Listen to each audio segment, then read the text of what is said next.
गीता एक गरीब लड़की है। वह बिन माँ बाप की बेटी है, इसलिए उसकी सास और उसका पति उसे ज्यादा कुछ नहीं कहता। गीता के घर में गीता की ही चलती थी। वो जो कहती थी उसकी सास और उसका पति बिना कुछ कहे मान लेता था, क्योंकि वह एक बिन माँ बाप की बेटी थी और उसने शादी से पहले बहुत दुख दर्द सहा था।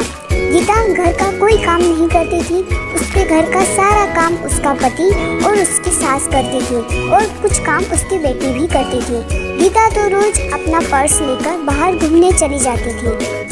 गीता को कोई कहता भी नहीं था कि वह इस तरह रोज बाहर ना जाए या घर का काम करे। घर का काम उसका पति और उसकी सास कर लेती थी। लेकिन एक दिन उसके पति को उसकी सास ने कहा कि बेटा, गीता को ना रोको टोको तो उसको समझाओ कि इस तरह रोज बाहर जाना सही नहीं होगा। हाँ, वो बाहर जा सकती है, पर वो अगर कभी कभार जाए तो ठीक है, लेकिन अगर वो इस तरह रोज बाहर जाएगी तो हमारे समाज के लोग क्या कहेंगे। ये सब सुन के गीता का पति बहुत परेशान रहने लगा। उसे समझ ही नहीं आता था कि वो करे तो क्या करे। अगर वो गीता को कुछ कहता था तो गीता नाराज हो जाती। उसे समझ ही नहीं आता कि वो करे तो क्या करे। वो गीता को कुछ ज़्यादा बोल भी नहीं सकता था और वो ना ही माँ की बात टाल सकता था। इसी तरह गीता रोज अपने ससुराल वालों को कुछ न कुछ कहती रहती। घर में कुछ भी करना हो गीता की ही चलती थी। वो अपने पति और अपनी सासू को बहुत बातें सुनाती थी। अगर उनसे कोई काम ठीक से नहीं होता तो भी वे उन्हें डांट लगाती थी। फिर भी उसका पति और उसकी सास चुपचाप उसकी सारी बातें सुनते रहते थे, ये सोचकर कि कभी न कभी गीता को एहसास होगा कि वो जो व्यवहार करती है वो सही नहीं है। हम उसे लाड़ प्यार करते हैं, इसका मतलब ये नहीं कि वो हवा में उड़ने लगे।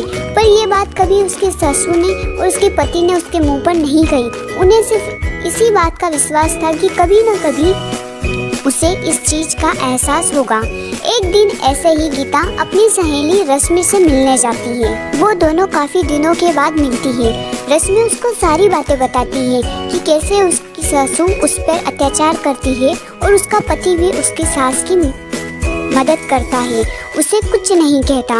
उसकी सास उसके पति को उसके खिलाफ भड़काती भी रहती है।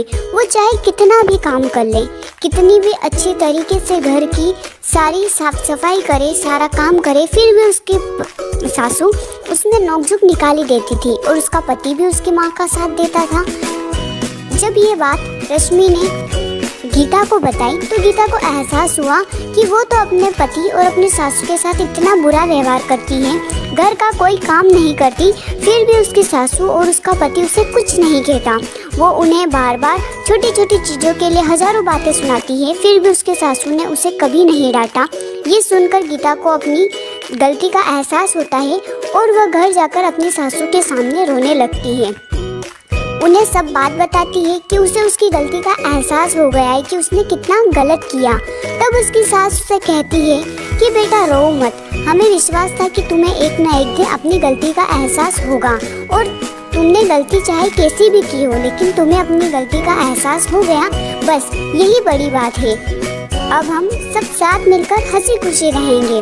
तुम बिल्कुल शौक मत मनाओ, क्योंकि हमें पूरा भरोसा था कि तुम एक अच्छी लड़की हो और तुम्हें एक न एक दिन अपनी गलती का एहसास जरूर होगा। इसके बाद गीता और उसका परिवार साथ मिलकर हंसी खुशी रहने लगा। वो सब मिलकर सारा काम करते और हंसी खुशी जीवन यापन करते। अगर आपको स्टोरी अच्छी लगी हो तो वीडियो को लाइक